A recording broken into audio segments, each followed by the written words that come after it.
Bismillahirrahmanirrahim. My name is Faiz Akhtar from CCU School. Dear students, chapter number 18 pharmacology, इस chapter का आज last topic हम discuss करेंगे जिसका नेम है वैक्सीनेशन, वैक्सीन एंड इम्यूनिटी, उसके बाद mode of action of vaccine. सबसे पहली बात, वैक्सीनेशन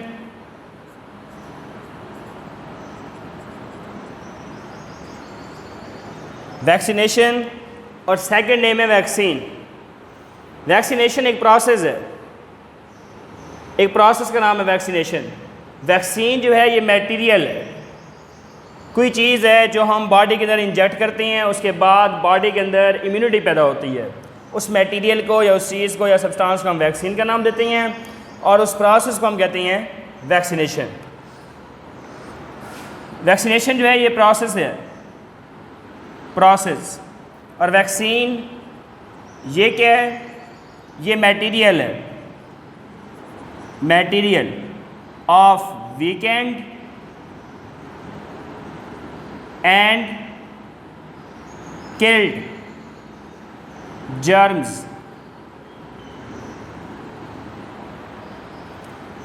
वैक्सीन जो है ये मटेरियल है, किस चीज़ का मटेरियल है? वो है जर्म्स, जो कि किल्ड जर्म्स हों या फिर वो कमज़ोर जर्म्स हों, वीकेंड जर्म्स या फिर किल्ड जर्म्स।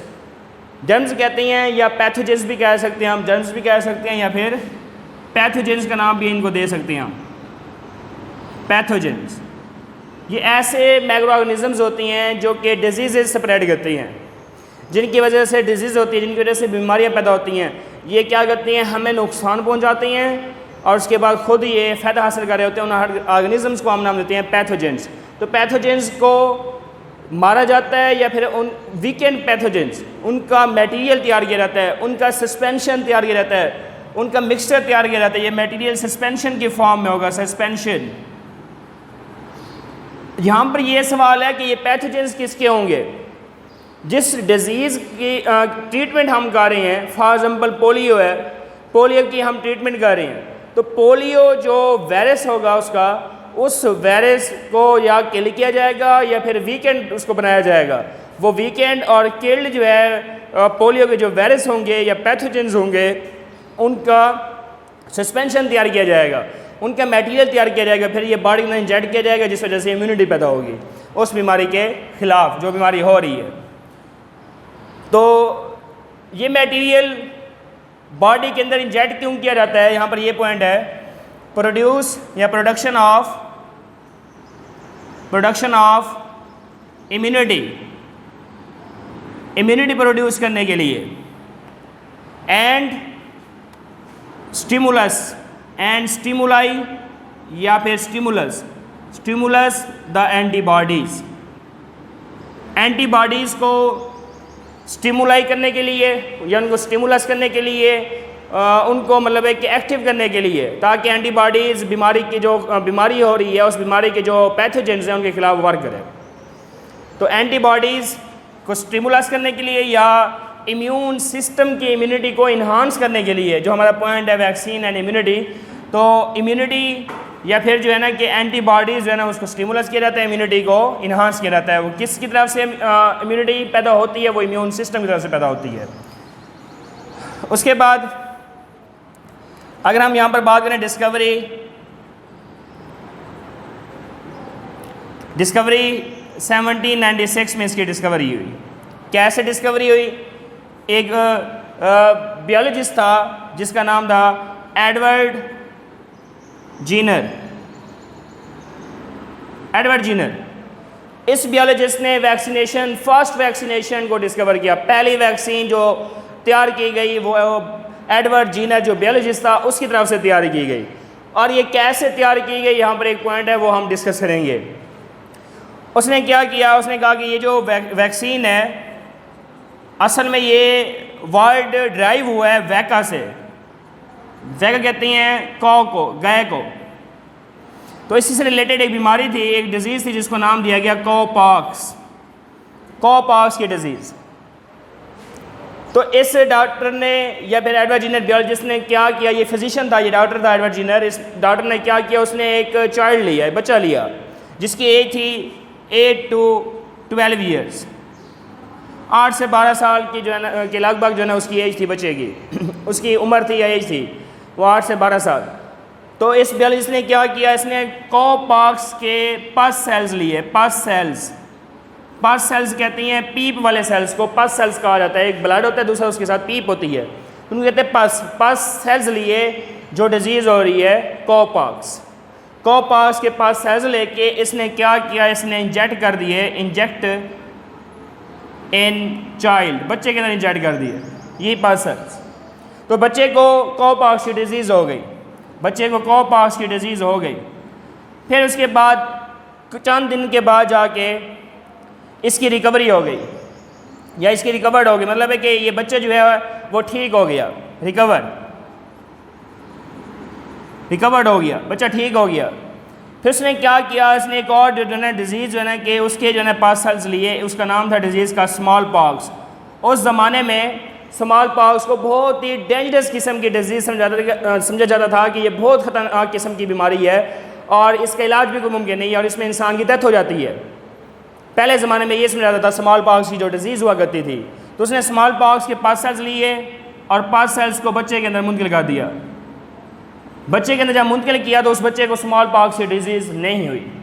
तो उस फिजिशियन ने यह अंदाज़ा लगाया कि जिस पेशेंट को कॉपॉक्स की डिज़ीज़ होती है तो उसको स्मॉल पॉक्स की डिज़ीज़ नहीं होती। इसका मतलब ये है कि जो कॉपॉक्स है वो ट्रीटमेंट है फॉर स्मॉल पॉक्स। कॉपॉक्स जो है वो स्मॉल पॉक्स की जो है ना कि वो क्या है, ट्रीटमेंट है, उसका इलाज अगर होता है स्मॉल पॉक्स का तो वो कॉपॉक्स ही होता है। तो कॉपॉक्स जो है ना कि ये वर्ड कॉ और ये वैका, इसी का नाम जो है ना कि ये क्या है, वैक्सीन है और इस प्रोसेस को हम नाम देते हैं वैक्सीनेशन। उसके बाद एडमिनिस्ट्रेशन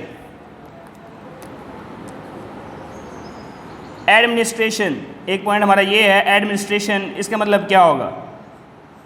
एडमिनिस्ट्रेशन मतलब जो वैक्सीन है उसको बॉडी के अंदर मुंतकिल करना है, बॉडी के अंदर उसको हमने दाखिल करना है। और कैसे हम दाखिल कर सकते हैं? बाई पहला पॉइंट है इसकी एडमिशन या एडमिनिस्ट्रेशन में पहला पॉइंट जिसका नाम है इंजेक्शन।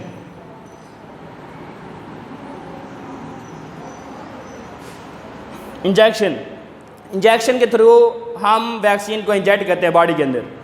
दूसरा पॉइंट माउथ स्प्रे, मुंह के जरिए भी स्प्रे की जाती है वैक्सीन, मुंह के अंदर भी उसको स्प्रे किया जाता है। और किस बीमारी के लिए ये भी मैं मेंशन कर देता हूँ, फॉर एग्जांपल पोलियो है, पोलियो की कोई डिजीज़ है तो उसके लिए जो है ना कि हम माउथ के ज़रिए स्प्रे करते हैं, मतलब वैक्सीन को स्प्रे किया जाता है माउथ के ज़रिए। और तीसरा पॉइंट जो है वो है नेज़ल स्प्रे, नाक के ज़रिए भी स्प्रे किया जाता है। और किस जो है ना बीमारी के ख़िलाफ़ एक इसकी एग्जांपल ले लेते हैं, मिग्रेन। किसी मतलब बंदे को मिग्रेन की जो है ना डिसऑर्डर हो जाती है। मिग्रेन मतलब ये है कि उसके जो है ना कि आधे सर में दर्द होता है, आधे सर में दर्द हो रहा होता है और उसके ज़रिए जो है ना कि फिर हम जो है ना कि नाक के ज़रिए जो है ना कि उसकी जो है ना कि वैक्सीन जो है ना वो स्प्रे करते हैं। तो ये जो है ना हमारे पास एडमिनिस्ट्रेशन का पॉइंट हो जाएगा। उसके बाद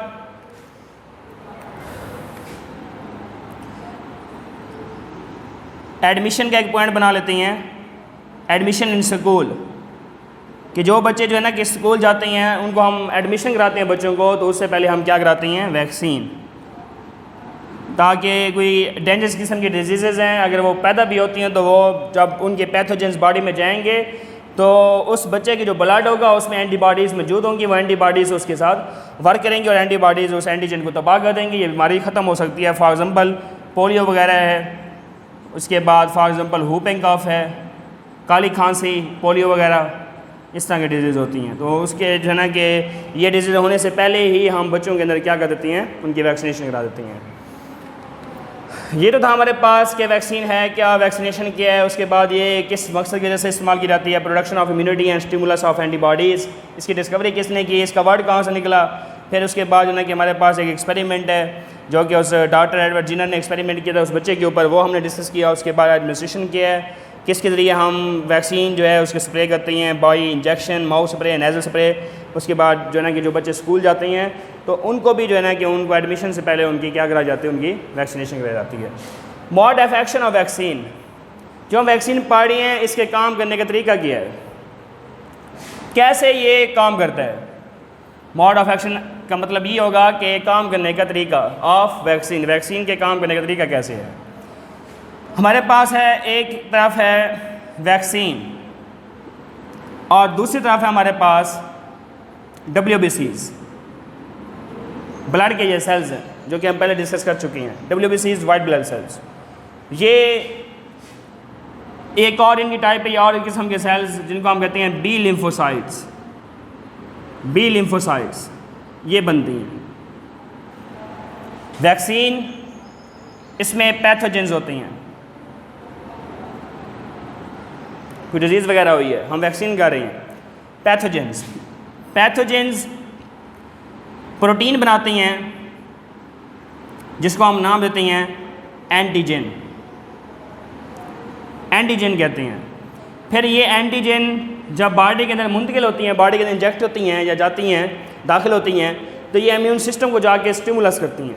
वहाँ से इम्यूनिटी जो है ना वो क्या होती है, स्टिमुलस होती है इम्यूनिटी की, और एंटीजन की वजह से इम्यून सिस्टम जो है वो स्टिमुलेट होता है। स्टिमुलेट इम्यून सिस्टम, ये इम्यून सिस्टम को स्टिमुलेट करती है। और उसके बाद इम्यून सिस्टम जब स्टिमुलेट होता है तो उससे फिर वाइट ब्लड सेल्स जो हैं ये या बी लिम्फोसाइट्स ये क्या प्रोड्यूस करती हैं, प्रोटीन तैयार करती हैं जिनको नाम देते हैं एंटीबॉडीज़। एंटीबॉडीज़, उनको एंटीबॉडीज़ कहा जाता है। उसके बाद ये एंटीजन और एंटीबॉडीज़ आपस में रिएक्ट करते हैं, एंटीबॉडी, तो जिससे क्या होती है कि जो एंटीजन होती है, एंटीजन उसको किल कर दिया जाता है, उसको मार दिया जाता है एंटीजन को, जिससे जो डिज़ीज़ वगैरह हो रही है बॉडी के अंदर वो ख़त्म हो जाती है। तो ये है कि एंटीजन और एंटीबॉडी आपस में कैसे रिएक्शन करती हैं और उससे जो है ना कि ये जो वैक्सीन है उसे काम करने का तरीका हम डिस्कस कर रहे हैं। उसके बाद फ्यूचर लाइफ, आने वाली जो है ना कि मतलब ज़िंदगी है, फ्यूचर लाइफ। तो हम क्या कर देते हैं कि एंटीबॉडीज़ जो हैं वो पहले से मौजूद होती हैं ब्लड के अंदर। एंटीबॉडीज़ ये पहले से मौजूद ब्लड के अंदर होंगी, फिर उसके बाद अगर एंटीजन इंटर होती हैं, एंटीजन इंटर, तो फिर जो है ना कि उसी टाइम जो है ना एंटीजन को क्या कर दिया जाता है, किल कर दिया जाता है, kill the antigen. For example polio वगैरह कोई डिज़ीज़ हुई है, पोलियो, तो उसके जो है ना क्या होंगे, एंटीजन होंगी, फिर उसके बाद वो एंटीबॉडी से मिलेंगी, एंटीजन को तबाह कर दिया जाएगा बाय एंटीबॉडीज़, तो पोलियो की जो डिज़ीज़ होगी वो ख़त्म हो जाएगी। उसके बाद कुछ वैक्सीन ऐसी होती हैं, सम वैक्सीन्स, जिनका मतलब है कि जो इफ़ेक्ट होता है वो लिमिटेड पीरियड ऑफ टाइम होता है, लिमिटेड पीरियड ऑफ टाइम। मतलब यहाँ पर ये है बात करने का, ये नहीं कि जो हम वैक्सीन करा रहे हैं तो ये सारी ज़िंदगी काफ़ी है। कोई बीमारी होगी तो जो है ना कि वही वैक्सीन जो है ना कि वही एक की जो है ना कि जो दी हुई है वो एक ही काफ़ी है, ऐसा काम नहीं होता। कुछ वैक्सीन होती हैं जिनका जो इफेक्ट होता है वो लिमिटेड पीरियड ऑफ टाइम के लिए होता है, लेकिन कुछ जो है ना जो वैक्सीन होती हैं, सम वैक्सीन्स कुछ होती हैं ऐसी जो कि लाइफ टाइम के लिए होती हैं, सारी ज़िंदगी के लिए। उनकी एंटीबॉडीज़ जो है ना कि वो पहले से स्टिमुलस होंगी, एंटीबॉडीज़ पहले से स्टिमुलस होंगी, जैसे वो डिज़ीज़ के पैथोजेंस दाखिल होंगे फ़ौरन एंटीबॉडीज़ जो है ना वो एक्टिव हो जाएंगी और जाके एंटीजन को तबाह कर देंगी, जिससे एंटीजन जो है ना ख़त्म हो जाएंगे और वो डिज़ीज़ होगी वो क्या हो जाएगी, ख़त्म। तो ये था कि mode of action of vaccine के वैक्सीन जो है वो काम कैसे करती है। तो ये जो है ना कि इससे जो है ना कि हमारा जो टॉपिक है वो कंप्लीट हो रहा है, ये वैक्सीनेशन या वैक्सीन एंड इम्यूनिटी, उसके बाद mode of action of vaccine, इनसे जो है ना कि हमारा जो चैप्टर है वो एंड हुआ। Okay, thank you.